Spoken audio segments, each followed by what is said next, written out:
Helen Dewdney, aka The Complaining Cow, reads from Sammy Rambles by J.T. Scott.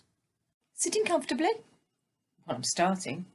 I'm at Dragomar's, Sammy whispered to himself. I'm at Dragomar's, Sammy whispered to himself. He leaned over and picked up his new possessions. He picked up the egg last, half expecting something terrible to happen. What if he dropped it? He thought. Not that he was clumsy, just curious, like most boys his age. Kyrillan, huh? Sammy said to the egg, thinking that the others probably had normal coloured eggs with normal names.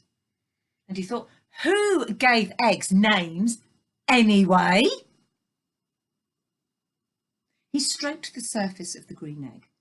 It wasn't quite rough and it wasn't quite smooth, a bit like sandpaper, he decided. Kyrillan, Kyrillan, Kyrillan. The name was growing on him. Kyrillan, said Sammy, trying out the name for the 5th time, and then it happened. The egg stirred in his lap. A large crack split down the left-hand side. Oh no, whispered Sammy. Just what I need on my first day. He pressed his fingers against the egg to try and stop the crack from widening.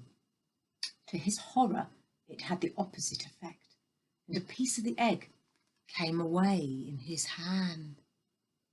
A dark green liquid oozed from the egg. Sammy stared.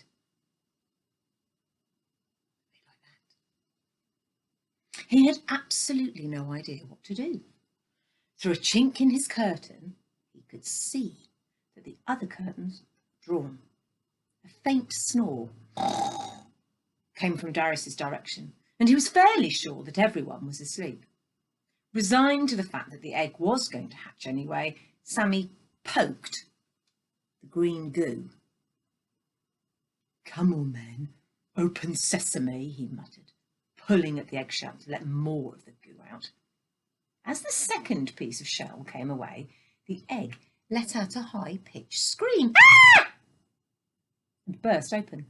Pieces of slime and shell flew up and hit Sammy in the face. Ugh. Sammy wiped the slime with his arm and stared at the sheer amount of the green goo in his lap. He got his second shock that morning when the goo wriggled and a pair of large black beaded eyes swung round and stared straight back at him.